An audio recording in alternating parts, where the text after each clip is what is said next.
السلام علیکم۔ Welcome to my channel sad novels point. ایک لفظ عشق چوتھی قسط۔ رینا کا جی چاہتا تھا چیخ چیخ کر روئے اور لوگوں کو بتائے کہ اس کے ساتھ کیا ہوا ہے، لیکن وہ جانتی تھی عدیل جیسا شخص اگر مکر گیا تو پھر اس کی زندگی کیا ہوگی۔ وہ تو اس نکاح کا کوئی ثبوت اپنے پاس نہیں رکھتی تھی۔ اس کے حق میں بہتر ہوا کہ روحی اور انیلا بازار گئی ہوئی تھی، خالہ کچن میں تھی۔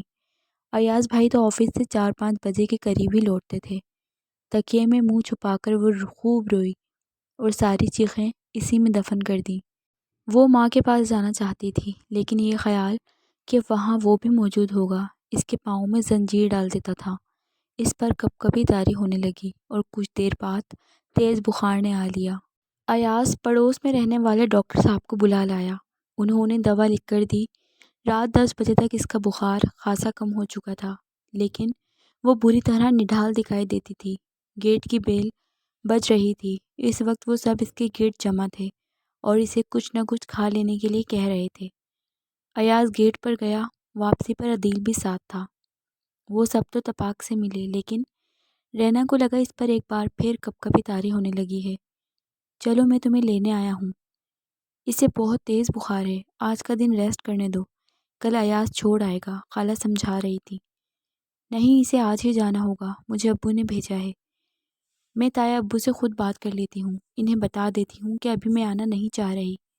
اس کے جھوٹ پر وہ خاموش نہیں رہ سکی۔ اچھا، عدیل نے اس کی آنکھوں میں آنکھیں ڈال کر کچھ جتایا تھا۔ ہاں میں کل ہی آؤں گی، اس کا لہجہ اٹل تھا۔ عدیل کچھ دیر بیٹھا۔ خالہ چائے اور کھانے کے لیے کہتی رہیں، لیکن وہ نہیں مانا۔ یہاں سے جانے کے بعد اس نے رینا کو فون کیا تھا۔ تمہاری بھلائی اسی میں ہے کہ میری بات مانتی رہو، ورنہ تم پھر مجھے تو جانتی ہو۔ ہاں میں یہ وعدہ کرتا ہوں، اگر تم میری بات مانتی رہیں تو میں رخصتی تک انتظار کروں گا۔ کل آؤں گا تمہیں لینے کے لیے، تیار رہنا۔ اور یہ بھی سن لو کہ مجھے تمہارا ان رشتہ داروں کے گھر جا کر رہنا بالکل پسند نہیں ہے۔ آئندہ اس سلسلے میں بھی احتیاط کرنا۔ نفرت تو لہو بن کر اس کے جسم میں دوڑ ہی رہی تھی، اور اب ایک اور جذبے نے بھی سر اٹھایا تھا۔ میں دیکھتی ہوں عدیل صاحب، کہاں تک جاتے ہو تم؟ عورت کو مرد کی عیاشی کے لیے پیدا کی گئی حقیر ہستی کہا تھا نا تم نے؟ تو بس یہ میرا عہد ہے، یہ حقیر ہستی تمہیں چین سے جینے نہیں دے گی۔ اپنے لیے دیکھے میرے تمام خواب تم نے جلا کر راکھ کر دیے، تو اب میری زندگی کا مقصد تمہیں بھی خوشیوں سے محروم کر دینا ہی ہوگا۔ وہ خود سے عہد باندھ رہی تھی۔ اگلے روز وہ چلنے کے لیے تیار ہو گئی۔ اتنی جلدی کیا پڑ گئی ہے؟ خالہ نے شکوہ کیا۔ اب انیلا باجی اور روحی آپی تو پڑھانے کے لیے اسکول جائیں گی، ایاز بھائی اپنے آفس۔ آج خالو جان گھر پر ہیں، میں تو کمرے سے نکلتے ہوئے بھی ڈروں گی۔ بہتر ہے ابھی چلی جاؤں۔ بات معقول تھی، واقعی خالو کا رویہ اس کے ساتھ بہت سرد ہوتا تھا۔ سو ایاز اسے باہر ہی ڈراپ کر کے چلا گیا۔ وہ سیدھی اپنے پورشن میں آئی۔ دونوں بہن بھائی اسکول جا چکے تھے۔ امی سے کہہ دیا کہ میری آمد کی اطلاع فی الحال کسی کو نہ دیں۔ ناشتہ میں کر کے آئی ہوں، طبیعت کچھ ٹھیک نہیں، سونا چاہتی ہوں۔ تایا ابو کو تو سلام کراؤ۔ شام کو کر لوں گی، سر میں بہت درد ہے۔ وہ اپنے کمرے میں جا کر دروازہ لاک کر کے لیٹ گئی۔ دوپہر میں جب عدیل گھر آیا، وہ کچن میں تھی۔ اس کی آواز سن کر وہ لاؤنج میں چلی آئی کہ اسے تنہائی کا موقع نہیں دینا چاہتی تھی۔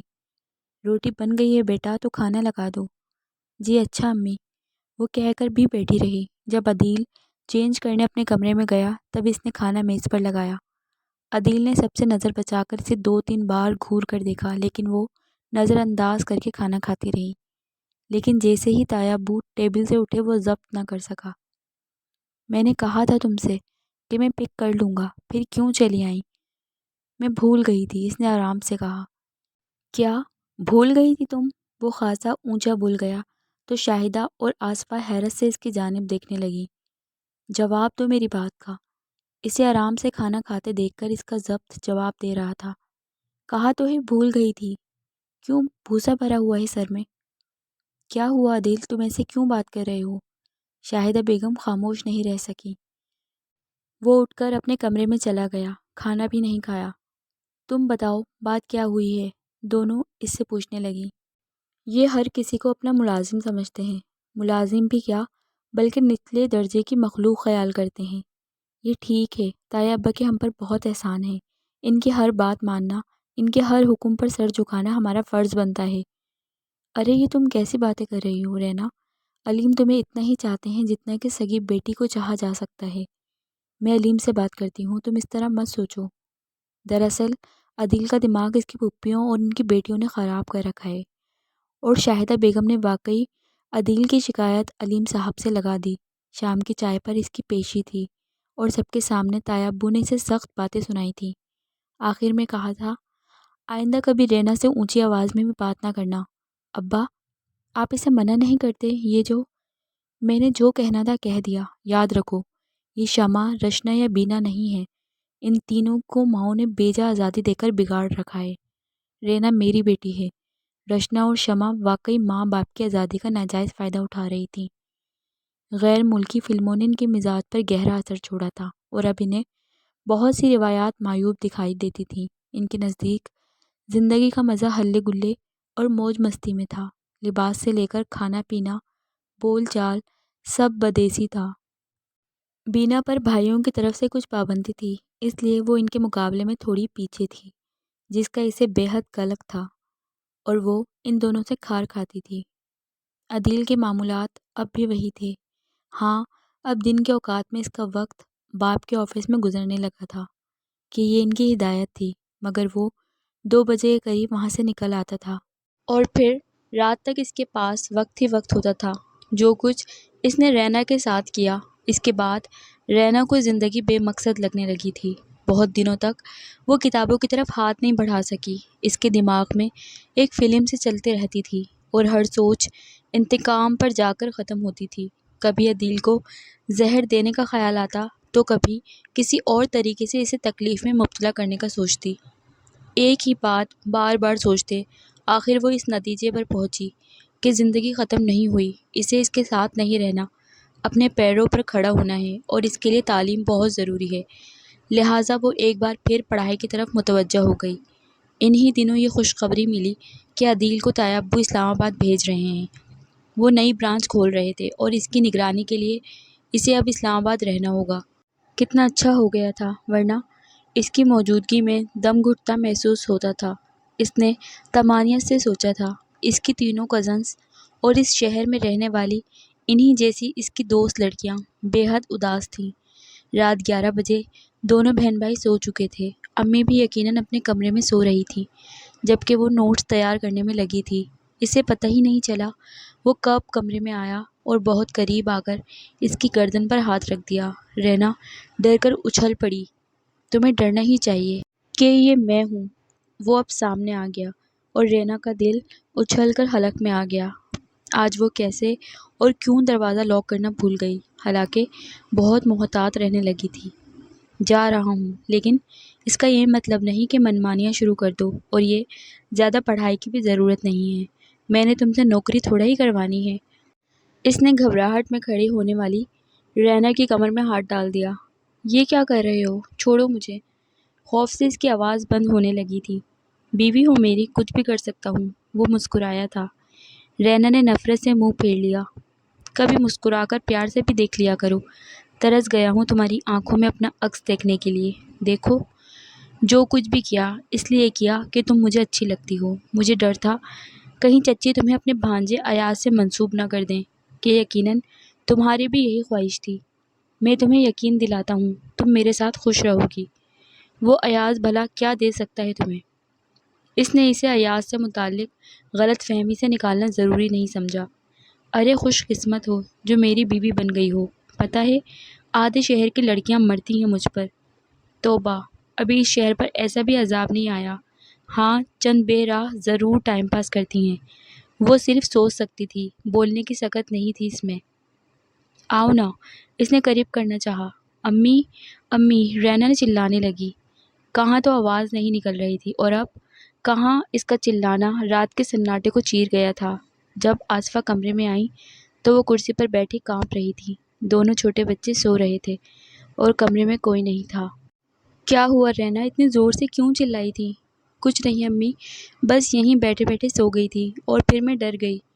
اف، جان نکال دی میری تو تم نے۔ اٹھو، بستر پر جا کر لیٹو، دن میں بھی آرام نہیں کرتی۔ اس لیے بیٹھے بیٹھے سو گئی اور کوئی الٹا سیدھا خواب دیکھ لیا ہوگا۔ کاش یہ خواب ہی ہوتا۔ امی چلی گئیں، اس نے دروازہ لاک کر لیا، لیکن نیند دیر تک نہیں آئی تھی۔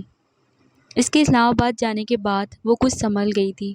گھر میں رہتے ہوئے جو احساس اس کی موجودگی میں چھایا رہتا تھا ایسا نہیں تھا، لیکن انہی دنوں ساجدہ پھپھو نے وحید کے لیے اس کا رشتہ مانگ کر اسے پھر سے بے چین کر دیا۔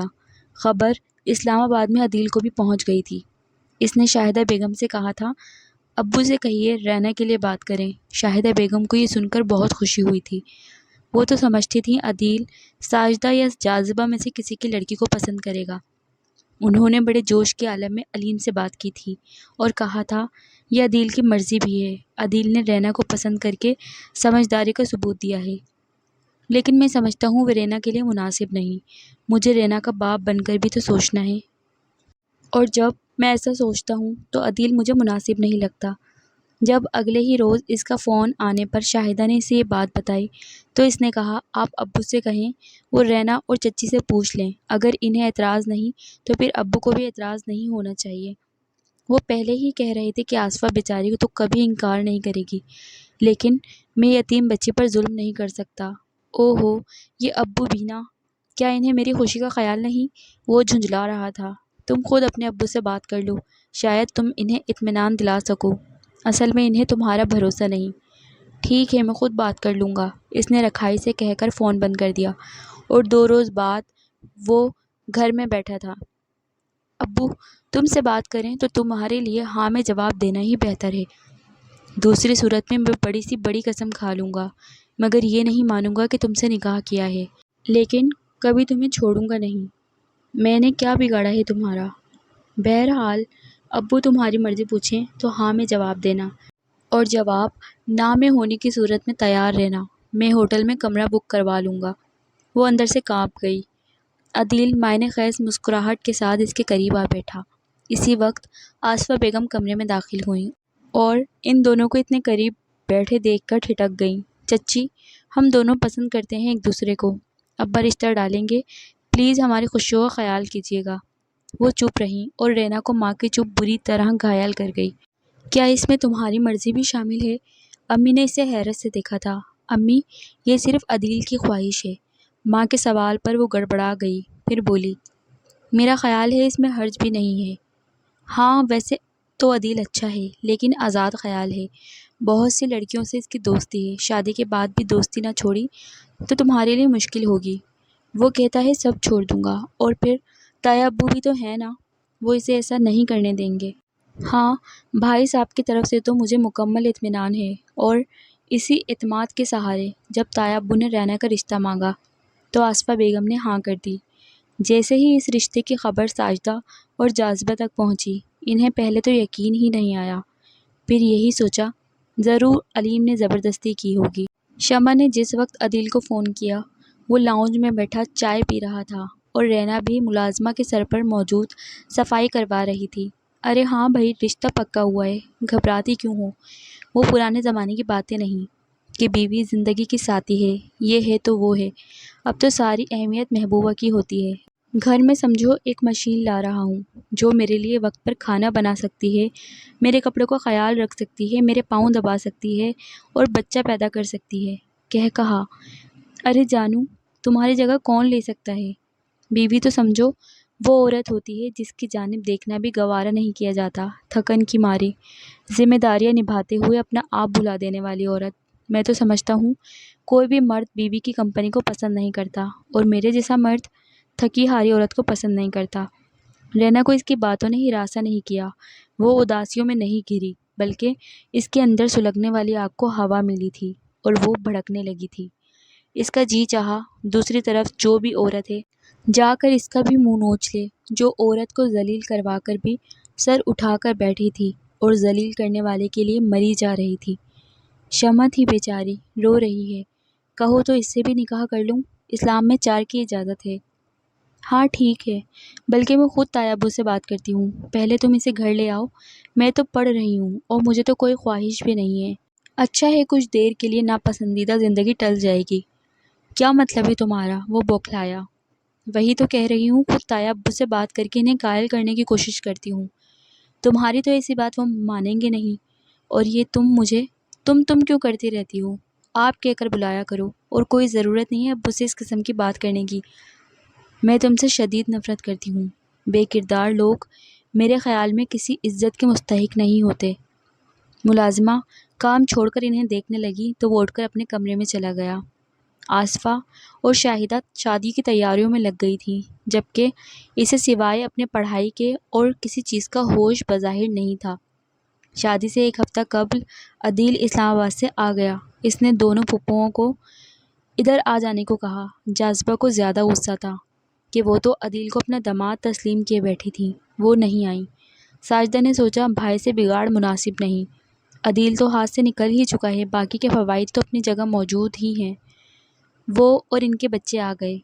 آصفہ نے اپنی بہن اور بچوں سے بھی پہلے ہی آ جانے کو کہا۔ مہندی سے ایک روز پہلے روحی اور انیلا بھی آ گئی تھیں۔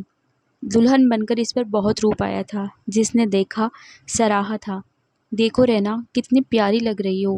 انیلا نے اسے ڈریسنگ ٹیبل کے سامنے لا کھڑا کیا تھا۔ خود کو دیکھا، دل سے ہوک اٹھی۔ کس کے لیے ہے یہ سب کچھ؟ مجھے کس لیے سنوارا گیا ہے؟ وہ بے اختیار رونے لگی۔ پاگل ہو گئی ہو، میک اپ بہہ جائے گا، سب بگڑ جائے گا۔ لیکن وہ روتی رہی۔ پلیز مجھے اکیلا چھوڑ دو، میرے سر میں شدید درد ہے۔ ان سب کے جاتے ہی وہ تیزی سے اٹھی، الماری سے نیند کی ایک گولی نکال کر پرس میں رکھ لی۔ کچھ دیر بعد رخصتی کا شور اٹھا۔ اسے رخصت ہو کر کہیں دور نہیں جانا تھا، فرسٹ فلور پر عدیل کے کمرے میں ہی جانا تھا، اور اس کے قدم من بھر کے ہو رہے تھے۔ عدیل ہوٹل میں کمرہ بک کروا رہا تھا، لیکن اس نے شاہدہ بیگم سے کہہ دیا وہ ہوٹل نہیں جائے گی۔ رات کے 11 بجے اسے عدیل کے کمرے میں لا کر بٹھایا گیا۔ پانی تو ہے نا؟ اس نے بیڈ پر بیٹھتے ہی پوچھا تھا۔ ہاں ہاں یہ رکھا ہے، ڈال کر دوں؟ رشتے کی ایک آنٹی کہہ رہی تھی۔ اس نے نفی میں سر ہلا دیا۔ لڑکیاں تقریباً آدھے گھنٹے تک موجود رہیں۔ عدیل کو دوستوں نے گھیر لیا۔ لڑکیوں نے کمرہ خالی کیا تو اس نے پرس کھول کر ایک پرچہ نکال کر اپنے تکیے کے قریب رکھا، پھر چند گولیاں نکال کر پانی سے نگل لی، لباس تبدیل کیا اور بیڈ پر آ کر لیٹ گئی۔ جس وقت فتح کے نشے میں چور وہ کمرے میں داخل ہوا تو وہاں اس کے لیے سجی سوری کوئی عورت موجود نہیں تھی، بلکہ اپنے تذلیل پر انتقام بن کر کھولتا وجود سو رہا تھا۔ اس نے بلیک کلر کا سادہ سا سوٹ پہن رکھا تھا۔ میک اپ سے بے نیاز چہرہ کمبل میں چھپائے وہ اتنی گہری نیند میں تھی کہ عدیل کے جھٹکے سے کمبل کھینچنے پر بھی نہیں اٹھی۔ کسی انہونی کے احساس سے عدیل کی پیشانی تر ہوئی۔ اس کی ناک کے آگے ہتھیلی کی سانس معمول کے مطابق تھی، اور پھر نظر تکیے کے برابر پڑے پرچے پر گئی۔ لکھا تھا گھبراؤ نہیں، خودکشی نہیں کر رہی، بس آج کی رات کے لیے نیند کی گولیاں کھائی ہیں۔ عدیل نے زیر لب اسے گندی گالی دے ڈالی تھی، پھر جھنجھوڑنے لگا، لیکن بے فائدہ رہا۔ اس نے کبھی نیند کی دوا استعمال نہیں کی تھی، اسی لیے چند گولیوں نے ہی بے سدھ کر دیا تھا۔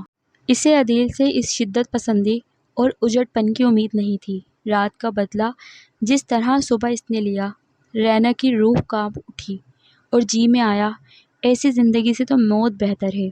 وہ اس کے سامنے رونا نہیں چاہتی تھی، لیکن بے اختیار تھی اور ہچکیوں کے ساتھ روئی تھی۔ آئندہ میرے مقابل آنے کے بارے میں بھی خواب میں بھی مت سوچنا۔ بالوں سے پکڑ کر اس کا سر پیچھے کیا تھا اور چہرے پر اتنی زور کا تمانچہ مارا تھا کہ کچھ دیر تک تو اسے لگا اس کی بینائی ختم ہو گئی ہے۔ یہ خیال دل سے نکال دو کہ کبھی مجھ سے چھٹکارا پالو گی۔ جو چیز ایک بار میری ہو جاتی ہے پھر وہ میری ہی رہتی ہے۔ دل بھر جائے تو اسے توڑ دیا کرتا ہوں، لیکن کسی کو دینا پسند نہیں کرتا۔ اسے جتا کر وہ واش روم میں گھس گیا۔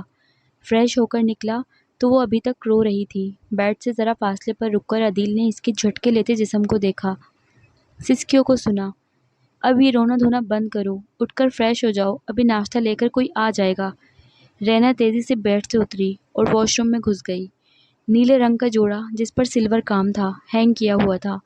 اتنا بھاری کام وہ واپس پلٹی، الماری کھول کر ایک سادہ سا سوٹ نکال لیا۔ نہا کر نکلی تو شاہدہ بیگم ناشتے کے ساتھ موجود تھیں۔ وہ اپنی جگہ سے اٹھیں اور بڑے اشتیاق سے اس کی جانب بڑھیں، لیکن قریب آتے آتے ٹھٹک گئیں۔ دلہنوں والا کوئی روپ اس کے چہرے پر نہ تھا، بجھی بجھی آنکھیں اور پریشان چہرہ۔ تم ٹھیک تو ہو رینا؟ رات سے اس کے سر میں درد ہے، جواب عدیل نے دیا تھا۔ او ہو، آ کر مجھ سے ٹیبلٹ ہی لے جاتے۔ اس بات کا عدیل نے جواب نہیں دیا۔ اسے ناشتے کے لیے بلانے لگا۔ وہ اس کے سامنے جا بیٹھی۔ جو ہی شاہدہ بیگم کمرے سے نکلی وہ اپنی جگہ سے اٹھی اور جا کر بیڈ پر بیٹھ گئی۔ اب کیا مسئلہ ہے؟ ناشتہ تو کر لو۔ میں تمہارے ساتھ کھانا نہیں کھا سکتی، مجھے تم سے گھن آتی ہے، عدیل نے دانت پیس کر زیر لب کچھ کہا، پھر ناشتہ کرنے لگا۔ جو ہی وہ ناشتہ ختم کر کے اٹھا، رینا آ بیٹھی اور دل جمعی سے ناشتہ کرنے لگی۔ ولیمے کا فنکشن بہت بھرپور تھا۔ اس کو شہر کے مشہور پارلر سے تیار کروایا گیا تھا اور جب وہ اسٹیج پر آئی تو سبھی نے سراہا۔ عدیل اس وقت ایک بے حد ماڈرن لڑکی کے ساتھ سامنے ہی کھڑا تھا۔ لڑکی نے اس کی جانب دیکھ کر کچھ کہا۔ جواب میں عدیل نے بھی کچھ کہہ کر آنکھ ماری اور دونوں ہنس پڑے تھے۔ پھر وہ دونوں اسٹیج پر آ کر اس کے دائیں بائیں بیٹھ گئے۔ ہیلو، میرا نام زری ہے۔ یہ بانگڑو بڑی تعریف کر رہا ہے تمہاری۔ رینا نے جواب دینا ضروری نہیں سمجھا۔ وہ نظر جھکا کر نہیں بیٹھی تھی، سر اٹھا کر بڑی ہی بے نیازی سے دیکھ رہی تھی۔ عدیل، تم تو کہتے تھے بڑی معصوم، بڑی سادہ سی دلہن ہے میری۔ اس کی بے نیازی پر وہ خاموش نہیں رہ سکی۔ بس راتوں رات کایا پلٹ گئی ہے اس کی۔ ہاں بھائی، اب یہ تمہاری جو بنا دی گئی ہے۔ ایکسکیوز می، بھلا ان میں کون سی خوبی ہے جو میں اتراؤں گی؟ وہ چبا چبا کر بولی تھی۔ زری پہلے تو ٹھٹکی، مگر بہت تیز اور بے باک لڑکی تھی۔ مصنوعی حیرت سے بولی، ارے آپ کو ابھی تک اندازہ نہیں ہوا؟ حیرت ہے؟ اور کہا لگا کر ہنس پڑی۔ آپ اپنی باتیں ذرا سائڈ پر جا کر لیں، یہاں مجھ سے ملنے اور بھی لوگ آنا چاہتے ہیں۔ زری کی معنی خیز گفتگو سے خوف میں مبتلا کر رہی تھی۔ ہمیں کہاں بیٹھنا ہے کہاں نہیں بیٹھنا خوب جانتے ہیں، تمہیں مشورہ دینے کی ضرورت نہیں ہے، عدیل نے بھڑک کر کہا۔ جانے دو عدیل، ابھی بیچاری نہیں جانتی کہ تمہاری لائف میں میری کیا حیثیت ہے۔ زری نے اسے جتاتے ہوئے عدیل کے بازو پر ہاتھ رکھ کر کہا تھا۔ اوکے، پھر میں ہی چلی جاتی ہوں۔ وہ تیزی سے اٹھی اور ان کی سمجھ میں کچھ آنے سے پہلے اسٹیج سے اتر کر سامنے کرسیوں میں سے ایک کرسی پر جا بیٹھی۔ اور عدیل کی قسمت، علیم الدین اس وقت ادھر قریب ہی کھڑے تھے۔ جب وہ تیزی سے اسٹیج سے اتر کر نیچے آ بیٹھی تو فوراً اس کی جانب لپکے۔ کیا ہوا رینا بیٹی، تم ادھر کیوں آ گئیں؟ وہاں عدیل ان صاحبہ کو بٹھانا چاہتا ہے، اس نے اونچی آواز سے کہنے کے ساتھ اشارہ بھی کیا۔ علیم الدین صاحب کے کتنے ہی ملنے والے دور و نزدیک کے رشتہ دار سبھی موجود تھے۔ ایسی بات پر تھوڑی شرمندگی ہوئی، غصہ زیادہ آیا۔ اس سے پہلے کہ جا کر عدیل کو کچھ کہتے، صورتحال دیکھ کر وہ خود ہی چلا آیا اور بولا، ابو وہ تو بس میری ایک پرانی کلاس فیلو اور دوست تھے، پتہ نہیں رینا کیوں اس طرح سوچ رہی ہے۔ تم یاد رکھنا عدیل، جو جگہ میں نے رینا کو دی ہے اس پر کوئی دوسری عورت نہیں بیٹھ سکتی۔ آواز آہستہ لیکن انداز اٹل تھا۔ عدیل نے زور و شور سے اثبات میں سر ہلا دیا۔ وہ ایک بار پھر اسٹیج پر بٹھا دی گئی اور زری کو اٹھنا پڑا۔ رینا کا خیال تھا عدیل برابر میں بیٹھ کر پھر کوئی چوٹ کرے گا، لیکن وہ بیٹھا مسکراتا رہا اور اسے اندازہ ہوا تایا ابو کے حکم سے سرتابی بھی نہیں کر سکتا تھا۔ کچھ دیر کے بعد دونوں کے لیے اسٹیج پر کھانا لگا دیا گیا۔ رینا نے کھانے کو ہاتھ بھی نہیں لگایا تھا۔ گھر آ کر وہ لاؤنج میں ہی بیٹھ گئی اور روحی سے کھانا لانے کو کہا۔ اوپر کمرے میں لے چلیں، عدیل نے کھانا لاتی روحی سے کہا، لیکن رینا نے کہا میں یہیں کھاؤں گی۔ وہ اوپر اپنے کمرے میں چلا گیا، چینج کر کے اس کا انتظار کرنے لگا۔ 1 گھنٹہ بیتنے کو تھا لیکن شدید تھکن تھی، بار بار جھونک بھی آ رہی تھی، غصہ بھی، لیکن وہ نہیں آ رہی تھی، یہاں تک کہ عدیل نیند کی وادی میں اتر گیا۔ صبح عدیل کا موڈ سخت خراب تھا۔ اس نے صوفے پر رات گزارنے والی اس لڑکی کو دیکھ کر ایک لفظ بھی نہیں بولا، بلکہ اس کی جانب دیکھنا بھی گوارا نہیں کیا۔ جب ان کا ناشتہ کمرے میں آیا تو وہ بستر سے اٹھ کر واش روم گیا۔ تب رینا نے ٹرے کی جانب ہاتھ بڑھایا اور جب تک وہ برآمد ہوا یہ اپنا حصہ ختم کر کے چائے پی رہی تھی۔ میرے لیے اور بنا کر لاؤ، میں کسی کا جھوٹا نہیں کھاتا، حکم دیا گیا جسے اس نے سنا ہی نہیں۔ تم اٹھتی ہو یا نہیں؟ اس نے ہاتھ زور سے صوفے کی بیک پر مارا۔ نہیں، میں تو نہیں بنا رہی۔ کیسے نہیں بناؤ گی؟ اس نے اسے بالوں سے پکڑا۔ کمرے کی کھڑکی اس وقت کھلی ہوئی تھی۔ رینا نے پورے زور و شور سے چلانے کا آغاز کیا اور اس نے گھبرا کر بال چھوڑ دیے۔ چپ کر جاؤ بدذات، وہ دبے دبے لہجے میں کہہ رہا تھا۔ ایسے ہی چپ ہو جاؤ، سب کو پتہ تو چلے نا عدیل صاحب کتنے مرد ہیں، عورت پر ہاتھ اٹھاتے ہیں۔ اس نے پھر چلانے کے لیے منہ کھولا۔ عدیل نے فوراً اس کے منہ پر ہاتھ رکھ دیا۔ اب اگر شور کیا تو گلا گھونٹ دوں گا۔ اسے صوفے پر پٹک کر وہ دانت پیستے ہوئے کہہ رہا تھا، گھونٹ دو، یہی تو میں چاہتی ہوں۔ تمہارے ساتھ زندہ رہنے سے بہتر مر جانا ہے۔ اور پھر یہ خیال کہ میری موت کے بعد تم جیل کی سلاخوں کے پیچھے ہوگے، کتنا خوشگوار ہے، تم اندازہ ہی نہیں کر سکتے۔